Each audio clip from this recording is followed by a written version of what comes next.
Hello, assalamualaikum everyone. I'll just wait for a few minutes so that people can join in, and then we will start with Afsha. She'll join in a few minutes, and then we'll start with the Q&A.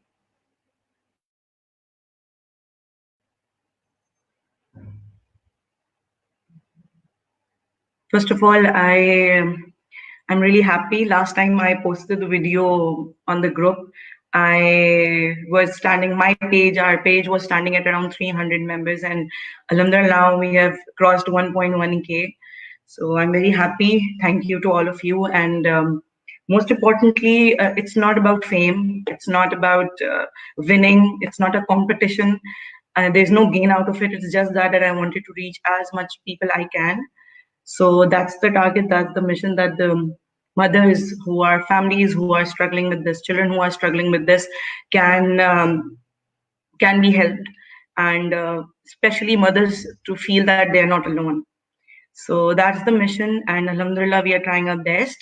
So keep giving us the feedback, keep spreading the love, and inshallah we'll and I'm working on many other projects also regarding the page, so please stay tuned, and inshallah I'll provide as much resource and information I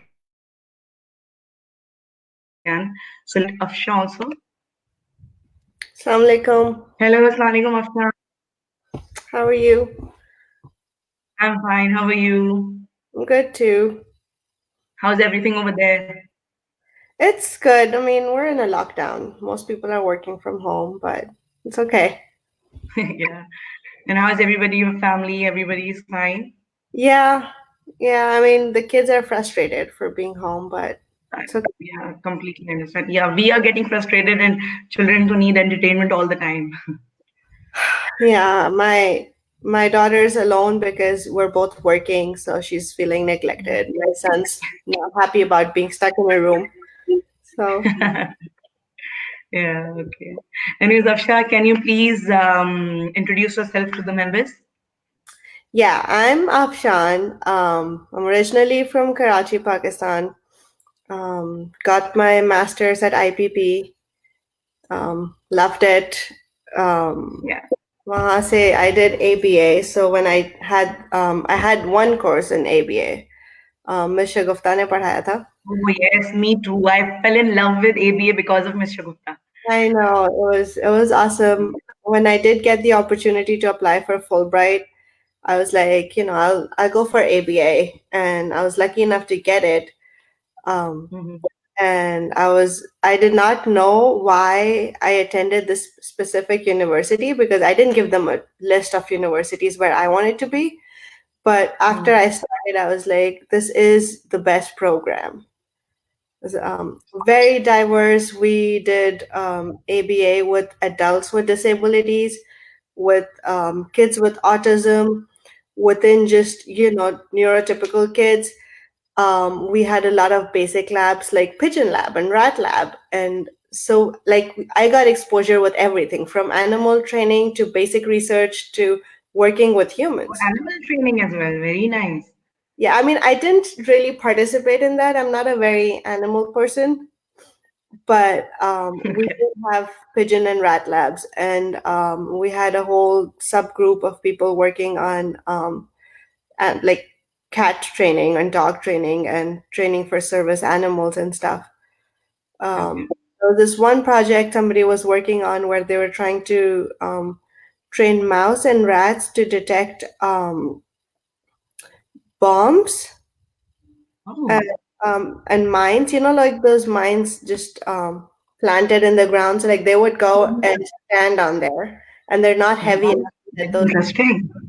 So people would be able to avoid those. Oh, so very nice. This is so nice that people are researching on so many diverse fields, and we get to know about a very little, very narrow scope we get to know about. And yeah. We also did organizational behavior management and staff training. So I mean, ABA is huge. it's huge. Absolutely. all over the place. So we limit it. हम लोग बड़ा कहते हैं कि जी it's treatment for kids with autism and that's pretty much it. But it's not. Like you can use ABA anywhere. I use it on my Anyway, yeah, absolutely. In our daily lives, I used to apply ABA on me sometimes, and it worked. And Exactly. it's I think it's magical because it's so evidence based, and I am a cognitive therapist, so I'm so like very used to working like evidence based behavior thoughts. So I think for me, ABA is more approachable and more logical than psychoanalysis or any field regarding that. But I love every field in psychology. But yeah, I prefer more ABA because it's very, and I can see results very quickly. Oh yeah, yeah. When part of my job is also to train parents, address some concerns at home, and when I tell them to use some just basic ABA stuff at home, Yeah. and they come back like in a state of shock. They're like, "Why did we not do this before?" Yeah, and sometimes it is just common sense, and we don't apply it in that way. Yeah. Anyways, okay, Ashwin, I'll ask you more about the parenting question also. But starting with, I just wanted to your perspective about neurodiversity. What do you think, and what is neurodiversity to you? So recently I'd had to do some more research on, well, my job is very restricted to kids with autism. And Mm-hmm. so I lately what's been happening is that adults with autism have been describing their view on, treatment and various processes that they've been through and what's worked for them and what made them feel more uncomfortable. Mm-hmm.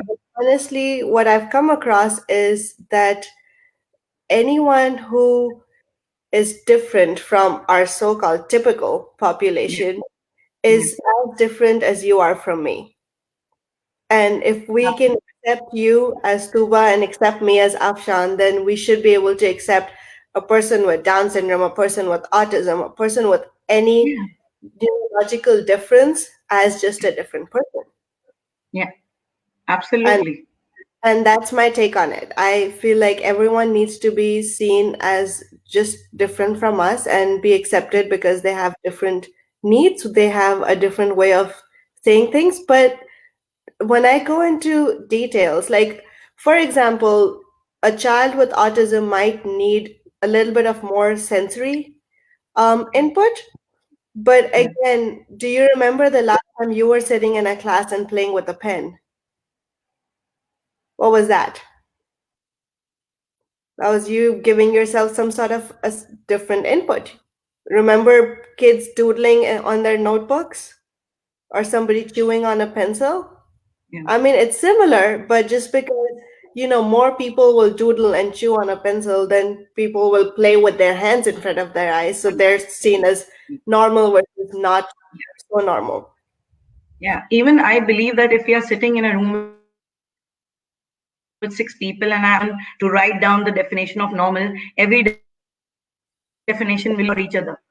So this is what we need to understand that everyone has a Right. different perspective for normal, and we need to understand because I think I am normal, it doesn't mean that the person in front of me is normal. Exactly. And, we all have our own normals within cultures, within countries, within different households. Um, Same way someone short, someone tall, we don't look at them weird. I think we instead of trying to make people that are neurologically different from us more Mm. similar to us, we basically need to accept them with the way they are. Yes. Yeah. And I'm Uh, glad you have the same Accommodate idea them. of what I feel neurodiversity is. That's why I started this page because when I came into the field, even before becoming a mother, I felt so bad that okay, this is the main struggle. Mental health is the second topic now. Acceptance is the first. And I really struggled with that. And after becoming a mother, when my son is being on spectrum, it was harder because I had to fight not for his solution, but for acceptance, which was another ball Yeah, game. And my whole energy, my whole stamina was gone into that instead of just focusing on my child. And that's why I needed this group, so that I can tell people are just who came into this scenario and they don't know about it, so they should know, okay, this is just another person. So Um, parents need to accept their child first. Anyways, yes.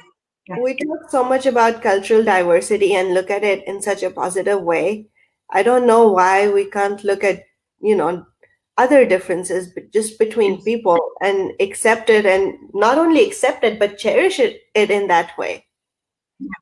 Absolutely. Bilkul. Yes. I mean, Not just my accepting, cherish. I love that what you said. Yes, cherishing is also very important. Yeah, my workplace. So specifically my location, because we have two separate locations. We have all kinds of therapists. Like we have Hispanics, we have African Americans, we have me who's South Asian, we have just Americans, white people, and within our clientele we have like Oriental Asians, and we have African American clients, and we have just white American clients. So we feel so proud of being a very diverse clinic, being able to hire people from all communities, being able to have clients from all different communities and different Mhm. backgrounds. And so I feel like, when we're cherishing just that, just being able to have people from different backgrounds, from different cultures, why can't we cherish an individual's difference? Yeah. Absolutely. And what I felt is what you said, that the moment when, being a psychologist, when I had this phase, I just feel how other mothers who are not in the field would have felt. And I remember when I got to know, instead of just focusing and giving more love to my son, I was just figuring out the solution and how to just keep everything normal. How will they look at my child? How will they accept it or not? And then I started figuring out, no, he's happy, he's a star in his own world. Why should I, you know crack that Exactly. on his thought? And after that, alhamdulillah, he's such a king of his world, and I want to keep that same energy. Yeah. No, we really have to accept kids in what they are and what they feel like doing. I know a little girl, she started reading, like reading books at the age of 3, and reading has been her thing. And why would you want to discourage that? Like Of course. Yeah. I mean, it's such a good activity. Another little boy, his thing is cars. Like with autism, they hold on to something and have elaborate plays, but there's nothing Mm. wrong with that.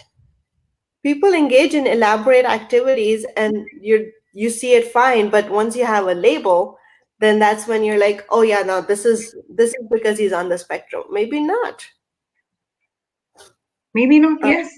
Maybe that's just the personality. And sometimes you don't realize that things children do, or either they are on the spectrum or any type of a learning disorder. We do that all the time when we are anxious, when we are stressed, when we are sad. Sometimes when we are excited, we behave the same. But when it comes to them, because of the label, we feel that, okay, this is because of that. But it's not. We should not define them with the label. I have this rule where I just let go of a lot of things because I'm like, you know what? That's a very typical behavior. We're not gonna mark that off. We're not gonna worry about it because one of my kiddos, his favorite therapist, he was supposed to come up later in the day, and she called in sick. He Mm. was so upset. He was legit crying. Mm. And I was like, no, that's very typical behavior. He's sad because he doesn't get to see one of his favorite people, and he was expecting to see them. Yeah. You've had your kids cry because grandparents cannot make it, or Kala cannot come, or whatever. So that's very typical. I told his current therapist to give him a hug and help him calm down, and Yeah. tell him that he'll Mm. be able to see her tomorrow. Yeah. So I mean, this is just where, yes, they do need help with, being not being able to communicate in the right way. There are areas where they need help because everyone's not going to understand their way of communication, and that's Yeah. frustrating. But other than that, we still want these kids to stay kids. We don't want to take away everything that Yeah. is emotional. That's them describing their feelings in different ways, sure, but all kids describe feelings in different ways. Yeah. Yeah. So we have to figure out that very fine line that now this is just a very typical 4-year-old, 5-year-old Yeah. behavior and just let it be. Yeah, I remember when my son is also going through ABA from a therapist, Dr. Arisa Chenoy. If she is here, hi Arisa. I completely adore her. She's also she has changed the game for my son. Now my son is able to communicate. And I remember when I used to have the initial sessions, I used to tell her, okay, he's doing this also, he's doing this also. And she pointed out, don't you think these behaviors are done by other children also normally? And I was like, yeah, why? And being a psychologist, I'm feeling that way. I remember, and sometimes indirectly, she used to tell me that he's just a 5-year-old. Don't forget that. So Yeah. meaning, yeah. So sometimes mothers under stress, and I completely relate. They do put on much expectations and that hope. We are trying this. There should be a result. Sometimes there isn't. Sometimes they take time.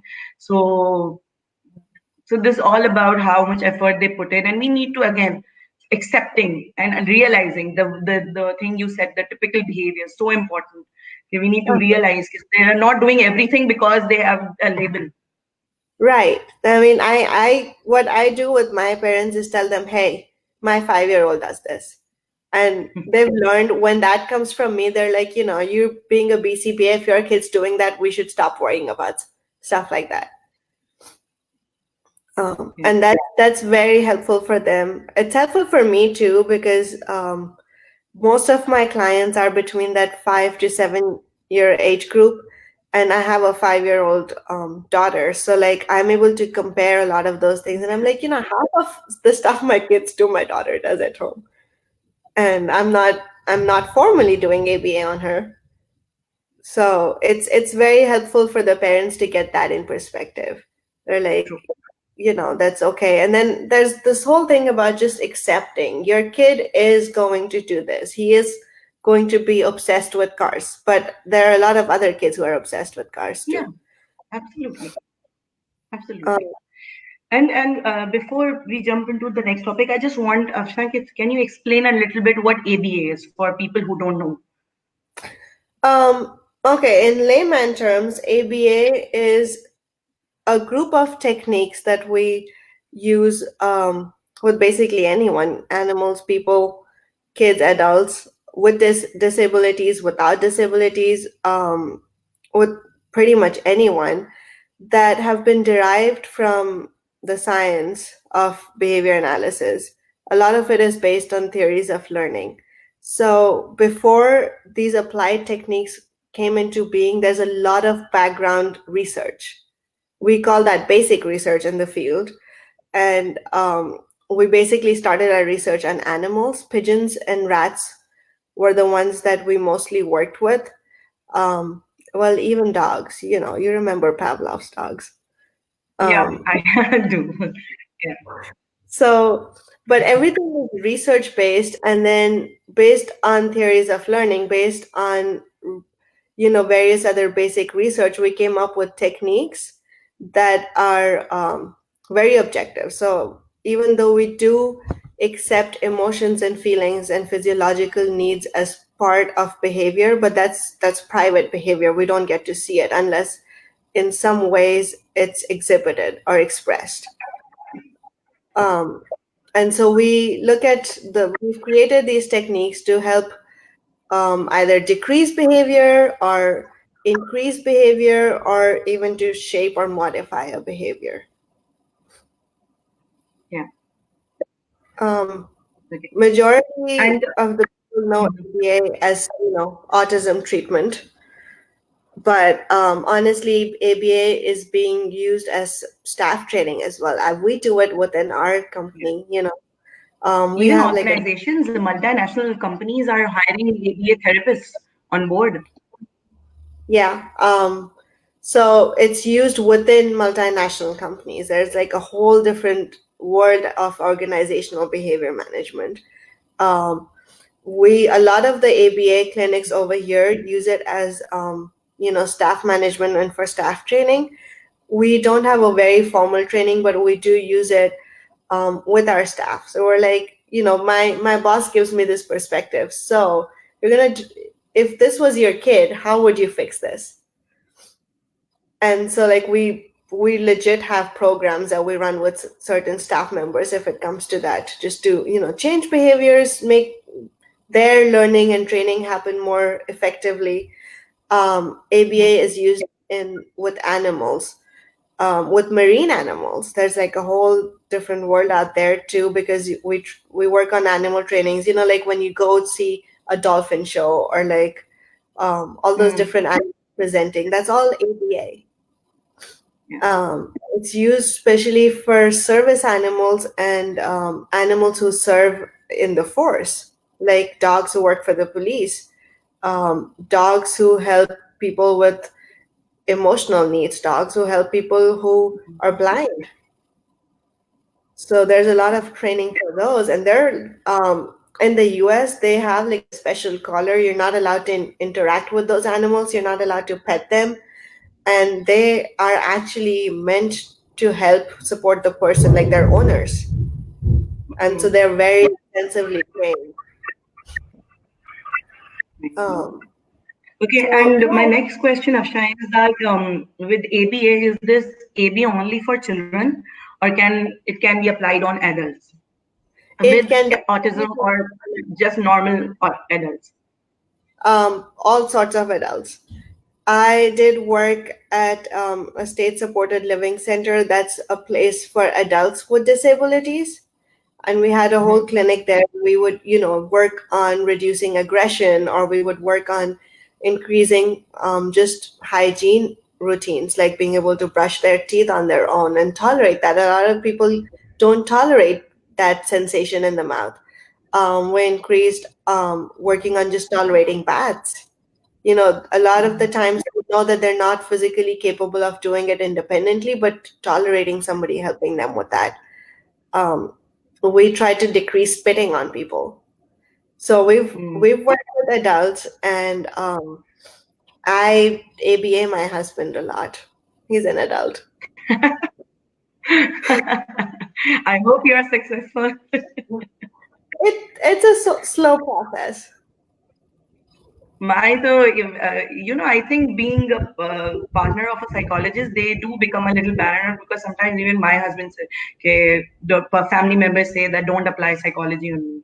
So, and even if I don't, so they feel like that I am. So, Yeah. Oh yeah. okay, and one more, I think most important part, that how much parents play role in an ABA therapy, As much and how as can they play a role? parents play a, a minimum of the same amount of a role as their direct ABA therapist. Yes, your kid is in school or your kid is in therapy all day. You get to see your child very little. But consistency in their routines, consistency in what techniques you're applying on them is very, very beneficial. Even if it's, 3 hours during the weekday and 2 days of the weekend, even if it's just very little time. But if you keep consistent holding demands. If you keep consistent, once you tell them to do something, they've got to get up and do it. It adds up so much. Over here, we call intensive ABA. That's 40 hours a week. And I feel like, in addition to that 40 hours, every other waking time, when parents are involved, when parents are paying attention, when parents are engaging, all of that counts towards their kids learning more, learning faster, learning being more effective. And honestly, ABA is not something very difficult to do. You can do it as part of your just everyday routines. You don't have to add something intentionally. Yeah. It's just a little bit of a Mm, different yeah. way of handling situations, but it can be done in Yeah. every aspect of your life. Yeah. Yeah. Even after this lockdown, because there is no therapies and sessions happening, so I have to apply all of that to my son. And when I'm doing it, so I get a hang of it. And yeah, there are few things that I have to, like, if I'm doing it in the wrong hierarchy, So I do ask the therapist, and she guides me, okay, this is what you're doing wrong. And then I do it in her way, and then it works. So yeah, it's all about adjusting to the routine, because a child is in the session for about 45 minutes to an hour, 3 days a week, 4 days a week. The rest of the time is with the parents and the family. So they have to more apply it. So when you take a child in, do you teach the parents also? Yes, over here it's a little different because the way the medical system works is like, you know, how all the payments come through insurance. So insurance companies have very set rules of what we Yeah, can it's and a difficult process over there. yes, but part of Mm. our ABA services is 1 hour of parent training every week. Every week. So Okay.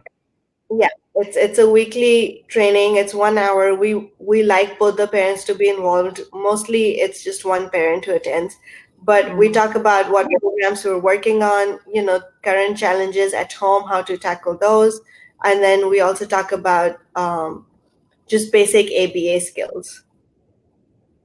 So it's not like Yeah. I put And them in a class. if I ask you like a comparison between two children, one parents are completely involved and one parents are not doing it after the session. What do you see? What do you see the main difference in both of the child, in the progress? Okay, I do have an example, but keep in mind that these two kids are very different in their level of functioning as well. But this one kid Okay. who joined us about 7, 8 months ago, very involved parents.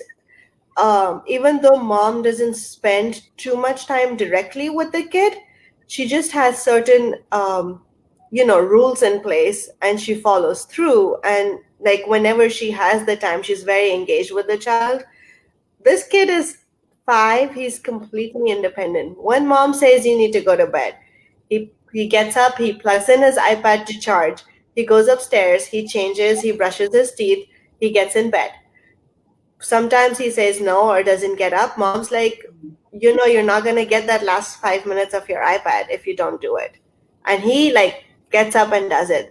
This boy is able to eat on his own. He's 5, he's eating on his own. Over the past 6 or 7 months, he has started talking so much more. He's literally talking like a typical 5-year-old would. He's interacting, he's asking for things. I mean, all those little skills that we teach with an ABA, he's already doing that at home. Like to the point where there was, before all of this lockdown happened, he came up to me and he told me that therapist made me sad. So he's even complaining like a typical 5-year-old. And I had to hold that very close to my heart. Yeah. Versus another family, because of, you know, their family dynamics, the parents aren't able to be as involved.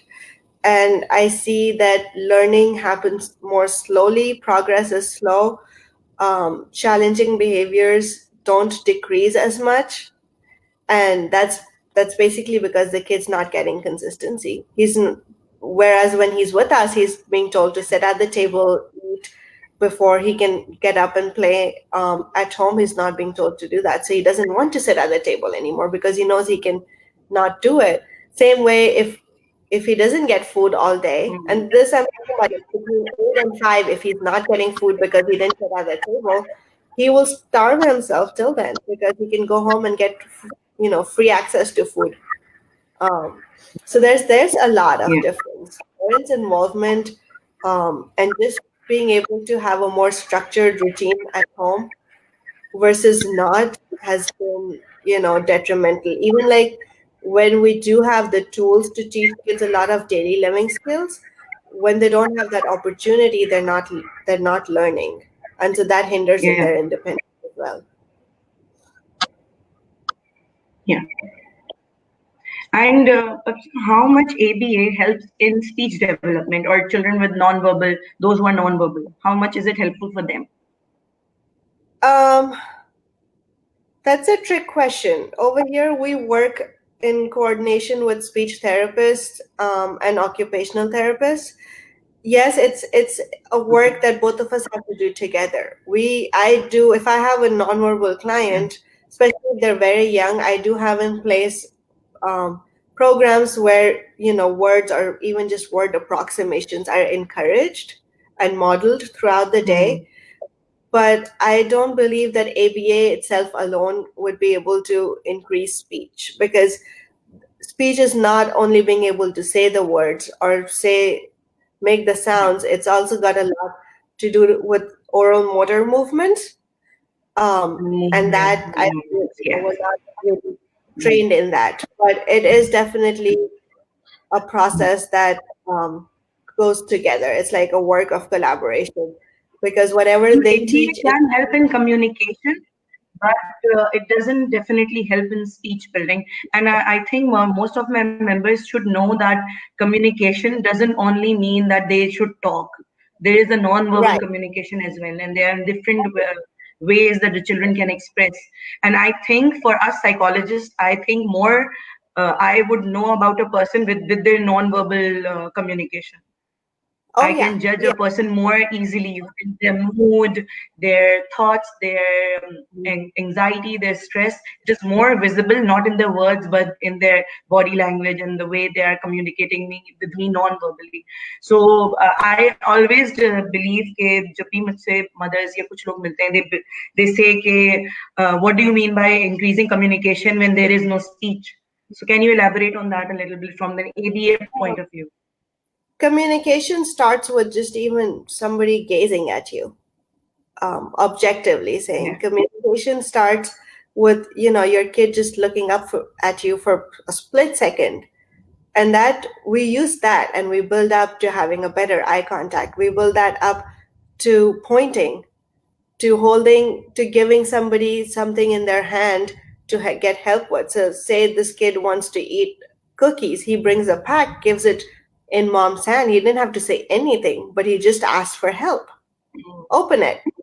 Yeah. Communication is holding somebody's hand and taking them somewhere because you want help in a different location. Yeah. It's pointing at something, um, Yeah. pointing to make choices. That's what I'm working on with a 3-year-old that I have. I give him two options and I have him choose one. All he has to do is point. But pointing is Point. Yeah. communication. Yes, Smiling is absolutely. somebody's communication. You don't have to say anything. High five Yeah. is a communication. Fist bump is communication. So there are so many ways. And yes, of course, it builds up. Once your client can point and make choices, then you can work on, PECs, which are picture exchange communication system. We start with something very Yeah. simple. My son is on PEX.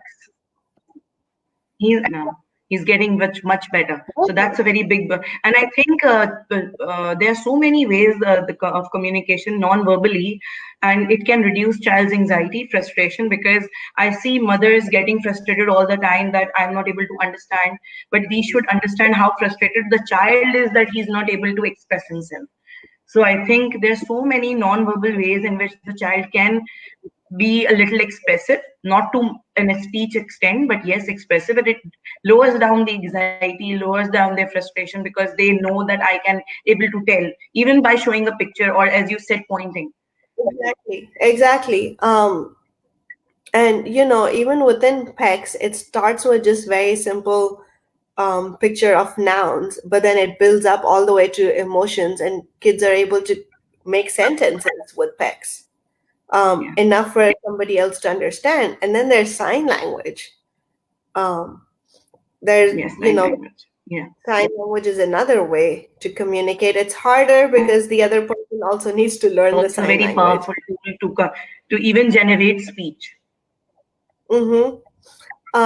Also, my belief, and I attended this short session with Yeah. a great speech therapist over here. She said that along with verbal speech, we need to involve a lot of signs and symbols. Signs and gestures are very important in enhancing speech. Um, Even Yeah. if you say, something like cookie and you're showing cookie, if you for a little child, for a toddler, for a 1-year old, if they want to be held, they do a gesture of their arms up.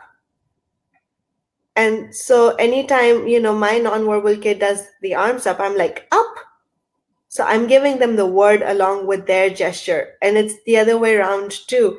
if my kid says up, I will show them the gesture of up, because the more gestures and signs and pictures you can attach to a word, the better learning of that word will be. Yes, and I think this is a miscommunication that people believe that using text and sign language or gestures will reduce the reduce the chances of the child to speak, which is not the way. Actually, this is not true. That actually enhances the speech. um, Let me give you an example on that one. Part of the PECS system is for you to model the words for the child. So the child brings you, say, a picture of the swing that he wants to go swing, but he didn't say anything. But when you saw the Hmm. picture, you said, swing, I want to swing. You want to go on the swing? Let's go swing on the Hmm. swing. So you said the Yes. words so many times in just one exchange that the kid's hearing it. Yeah. And that's Yeah. how all kids learn speech, And by then they make listening to it. association. Right, babies babble because they hear us Yeah. talk, and that's how they pick up on words. It's the exact same concept of even older kids. When we want to encourage speech, we just have to model. And PECS is a great way of modeling the word multiple times before the Yeah. kid can get what you ask for. Multiple times. Yeah. Yeah. Absolutely. Anyways, I'll just go through some of the comments. I'll see if there's any question for you. Uh, Thank you, Mara. Hello.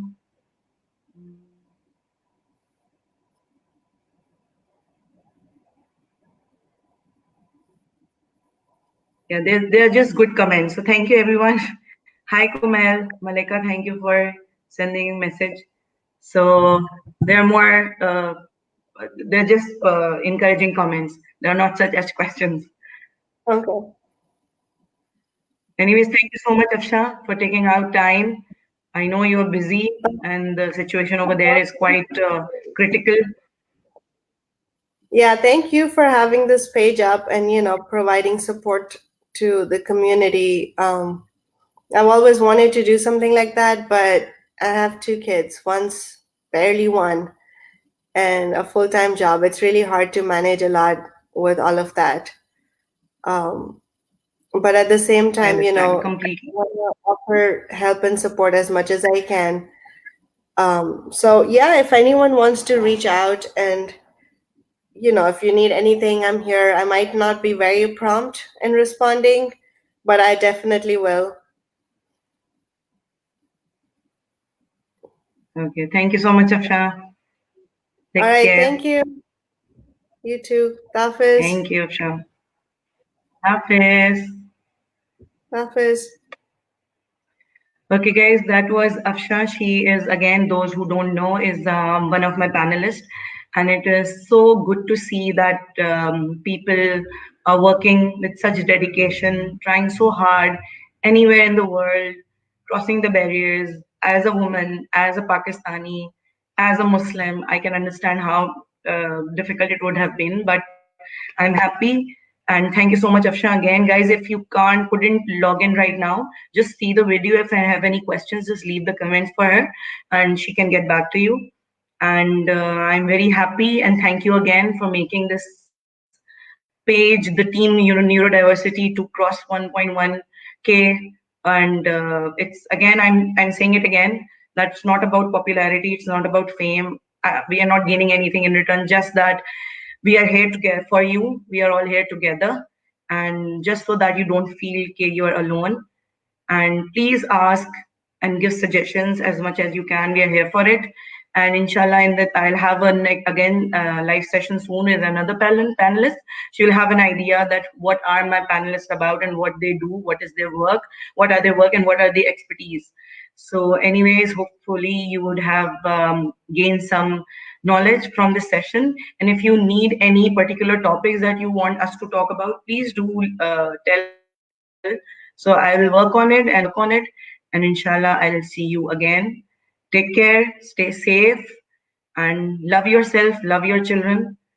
I think right now the way we can handle this quarantine is to analyze the importance of family and life. Anyways, I'll say bye on this quote, and take care. Allah Hafiz.